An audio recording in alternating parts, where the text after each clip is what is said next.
Hello students, ఇప్పుడు దాకా మనం కొలాయిడ్స్లో టైప్స్ని చూసాం. కొలాయిడ్స్ని 3 టైప్స్గా డివైడ్ చేశారు. అవేంటివి physical nature of the dispersion phase and dispersion మీడియాని బట్టి 8 రకాలుగా డివైడ్ చేశారు. అదే టైప్స్ ఆఫ్ ది పార్టికల్స్ని బట్టి 3 రకాలుగా డివైడ్ చేశారు. మల్టీమాలిక్యులర్ కొలాయిడ్స్, మైక్రోమాలిక్యులర్ కొలాయిడ్స్, అసోసియేటెడ్ కొలాయిడ్స్. అదేవిధంగా డిస్పర్షన్ ఫేజు డిస్పర్షన్ మీడియం మధ్య ఇంటరాక్షన్ బట్టి 2 రకాలుగా డివైడ్ చేశారు. డిస్పర్షన్ ఫేజు డిస్పర్షన్ మీడియం మధ్య ఇంటరాక్షన్ బట్టి 2 రకాలుగా డివైడ్ చేశారు. Lyophilic colloids, lyophobic colloids. ఆ తర్వాత మనం కొలాయిడ్స్ ప్రిపరేషన్ మెథడ్ చూద్దాం. ఈ ప్రిపరేషన్ మెథడ్ అయిపోయాక 2-3 వీడియోస్ కెటాలసిస్ వస్తుంది. ఆ తర్వాత మనం ప్రీవియస్ ఇయర్ క్వశ్చన్స్ సాల్వ్ చేస్తాం. ఒక 30 to 40 previous year questions solve చేస్తాం. మీకు చాలా గ్రిప్ వస్తుంది. నీట్ క్రాష్ కోర్స్లో మనకు టైం లేదు కాబట్టి మీకు నేను వీలైనంత వరకు సింప్లిఫై చేసి ఎంతవరకు అవసరమో అంతవరకే చెప్తున్నాను. మామూలుగా అయితే సర్ఫేస్ కెమిస్ట్రీ చాలా చెప్పాల్సి ఉంటుంది, కానీ అవసరమైన వరకే చెప్తున్నాను. స్టూడెంట్స్ జాగ్రత్తగా ఫాలో అవ్వండి. ఓకే, నెక్స్ట్ ఇక్కడ బ్రెడిక్ ఆర్క్ మెథడ్. ప్రిపరేషన్ మెథడ్స్లో 3 methods important: Bredig arc method, peptization method, hydrolysis method. First Bredig arc method చూస్తే ఇలా మెటల్ని వేపర్ లాగా ఫామ్ చేస్తారు. మెటల్ ఉంది కదా, మెటల్ని ఒక లిక్విడ్లో తీసుకుంటారు. లిక్విడ్లో తీసుకొని high amount of high voltage current పంపిస్తారు. సో బీకర్ అనుకోండి, బీకరు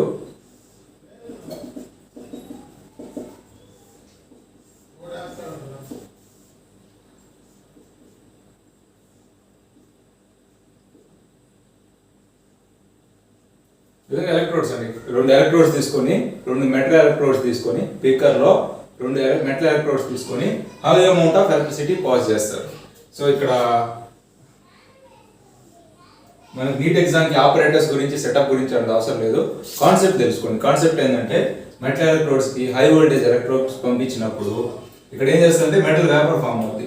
మెటల్ వేపర్ ఫామ్ అయ్యి ఈ లిక్విడ్లో మెటల్ వేపర్ ఫామ్ అయ్యి ఆ లిక్విడ్లో పార్టికల్స్గా సెటిల్ అవుతాయి. మెటల్ వేపరు ఇమీడియట్గా వేపర్ ఫామ్ అవుతానే ఆ లిక్విడ్తో ఇంటరాక్ట్ అయ్యి, ఇక్కడ లిక్విడ్ తీసుకుంటున్నాం కదా, ఈ లిక్విడ్తో జనరల్గా వాటర్ తీసుకున్నాం అనుకోండి, ఆ లిక్విడ్తో ఇంటరాక్ట్ అయ్యి అవి పార్టికల్స్ లాగా ఫామ్ అవుతాయి. ఆ పార్టికల్ సైజ్ వచ్చి 1 నానోమీటర్ నుంచి 100 నానోమీటర్ 1000 నానోమీటర్ మధ్యలో ఉంటుంది. ఆ పార్టికల్ సైజ్ వచ్చి 1 నానోమీటర్ నుండి 1000 నానోమీటర్ మధ్యలో ఉంటుంది. కొలాయిడల్ పార్టికల్ సైజ్ ఎంత? 1 నానోమీటర్ నుండి 1000 నానోమీటర్. సో ఈ విధంగా ఫామ్ అయ్యే పార్టికల్ సైజ్ వచ్చేసి 1 నానోమీటర్ నుంచి 1000 నానోమీటర్లు ఉండడం వల్ల అవి కొలాయిడల్ నేచర్ని చూపిస్తాయి.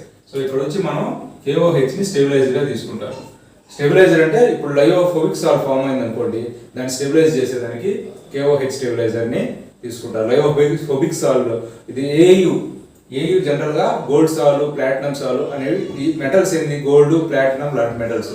ఈ మెటల్ సాల్ట్ ఫామ్ చేస్తాయి. ఇది వచ్చి లయోఫోబిక్ సాల్ట్ కాబట్టి ఇక్కడ KOHని స్టెబిలైజర్గా తీసుకుంటాము. సో కార్నర్స్లో మనం ఐస్ని కూడా తీసుకుంటామండి. కార్నర్స్లో ఐస్ని ఎందుకు తీసుకుందామంటే వచ్చే హీట్ని తగ్గించడానికి కార్నర్లో ఈ ఆపరేటర్స్ కార్నర్లో ఐస్ కూడా తీసుకుంటాం. సో బ్రెడిక్ ఆర్క్ మెథడ్లో మీరు ముఖ్యంగా గుర్తుంచుకోవాల్సిన పాయింట్ ఏంటంటే హై వోల్టేజ్ ఎలక్ట్రిసిటీని పాస్ చేయడం వల్ల మెటల్స్ ఆ వేపరైజ్ అవుతాయి. అంతే కదండి, హీట్ చేసే కొద్దీ వేపరైజ్ అవుతాయి. ఫస్ట్ లిక్విడ్ స్టేజ్ నుంచి liquid metal, solid, liquid, vapour. ఇక్కడ ఒక్కసారిగా అంత హై వోల్టేజ్ కరెంట్ పాస్ చేయడం వల్ల సడన్గా వేపర్ ఫామ్లోకి మారుతుంది. వేపర్ ఫామ్లోకి మారితే ఇవి ఇండిపెండెంట్గా లేవు, లిక్విడ్లో ముంచున్నాయి. కాబట్టి ఏం చేస్తాయి, లిక్విడ్లో ఇంటరాక్ట్ అయ్యి సో పార్టికల్స్గా ఫామ్ అవుతాయి. ఆ పార్టికల్ సైజ్ అనేది 1 నుంచి 1000 నానోమీటర్ల మధ్యలో ఉంటుంది. కాబట్టి అక్కడ సాల్ అనేది ఫామ్ అవుతుంది. ఓకే, ఇక్కడ మనం లయోఫోబిక్ సాల్ ఫామ్ అవడం వల్ల స్టెబిలైజర్గా KOH యూజ్ చేస్తాము. అది స్టెబిలైజర్గా పనిచేస్తుంది.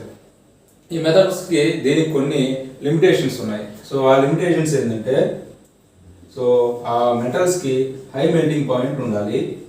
ఓకే, హార్డ్ మెటల్స్నే మనం దీనిలో యూజ్ చేస్తాం. హార్డ్ మెటల్స్లోనే యూజ్ చేసి వస్తాం. మనకి సాల్వెంట్స్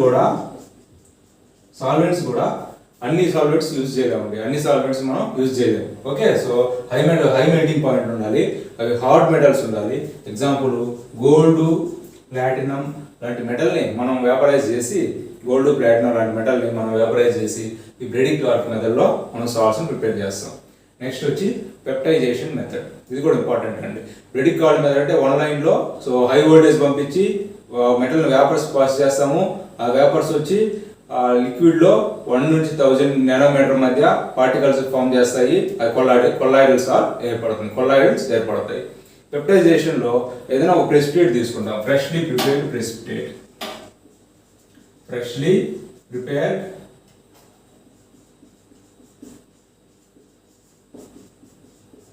ఈ ఫ్రెష్లీ ప్రిపేర్డ్ ప్రెసిపిటేట్ తీసుకుంటాం. ఈ ఫ్రెష్లీ ప్రిపేర్డ్ ప్రెసిపిటేట్కి ఏదో ఒక ఎలక్ట్రోలైట్ యాడ్ చేస్తాం. జాగ్రత్తగానండి, ఒక ఫ్రెష్లీ ప్రిపేర్డ్ ప్రెసిపిటేట్ తీసుకుంటాం. FeOH థ్రైస్ కానీ ఏదైనా AgCl కానీ. సో ఎగ్జాంపుల్కి నేను AgCl ప్రెసిపిటేట్ తీసుకున్నాను. ఓకే, నాకు ఒక బీకర్ ఉంది.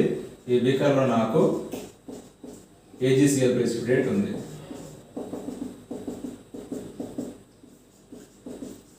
ఈ ప్రెసిపిటేట్ వచ్చేసి AgCl అనుకోండి.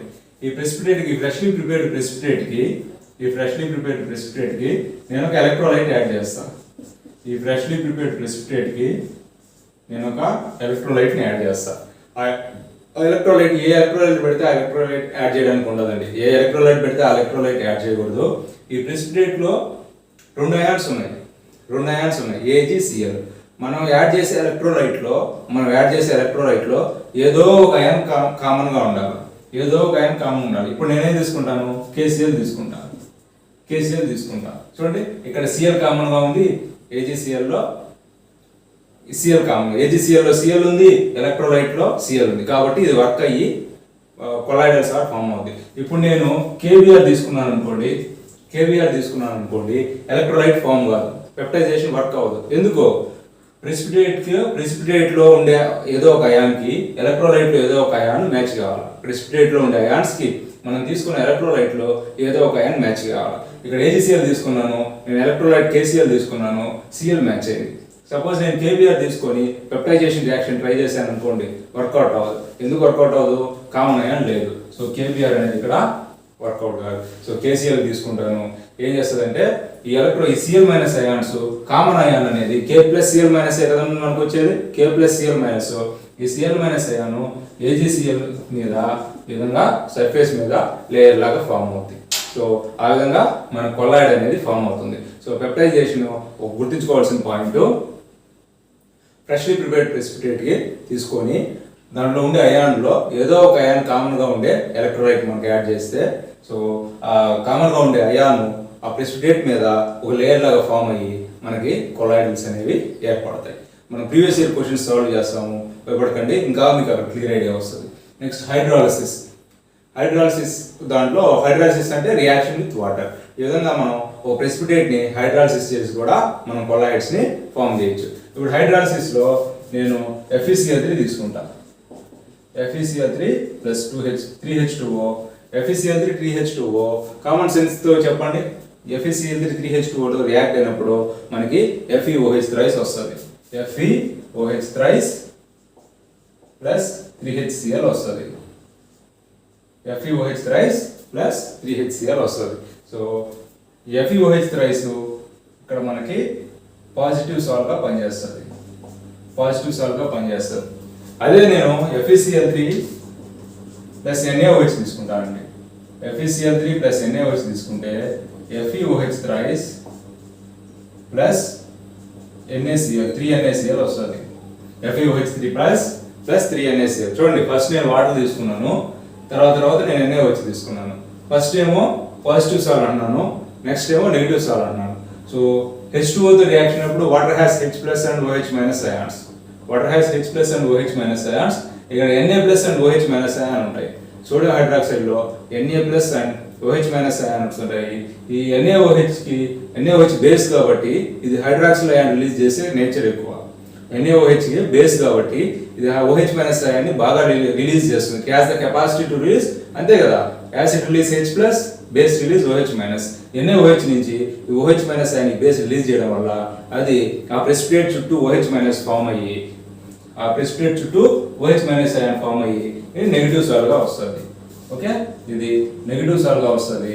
అదే మనం కానీ FeCl3ని వాటర్తో రియాక్ట్ చేసినప్పుడు అది పాజిటివ్ సాల్వ్గా వస్తుంది. ఈ 3 ప్రిపరేషన్ మెథడ్స్ గుర్తుంచుకోండి, టైం లేదు కాబట్టి ఇంపార్టెంట్ చూద్దాం. ఫస్ట్ బ్రెడిక్టార్ట్ మెథడ్, గోల్డ్, ప్లాటినం లాంటి మెటల్స్ని హై ఎలక్ట్రిసిటీ పంపించడం వల్ల వ్యాపరైజ్ అవుతాయి. ఆ వ్యాపరైజ్ లిక్విడ్తో ఇంటరాక్ట్ అయ్యి సో కొలాయిడల్ పార్టికల్స్ అనేవి 1 to 1000 నానోమీటర్ మధ్య ఏర్పడతాయి.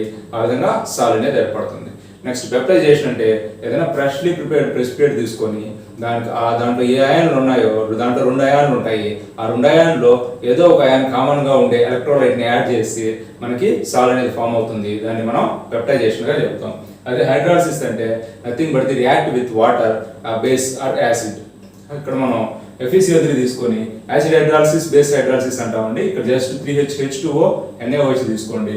అప్పుడు మనకి జస్ట్ FeCl3 వాటర్తో రియాక్ట్ అయినప్పుడు మనకు పాజిటివ్ సాల్ వస్తుంది.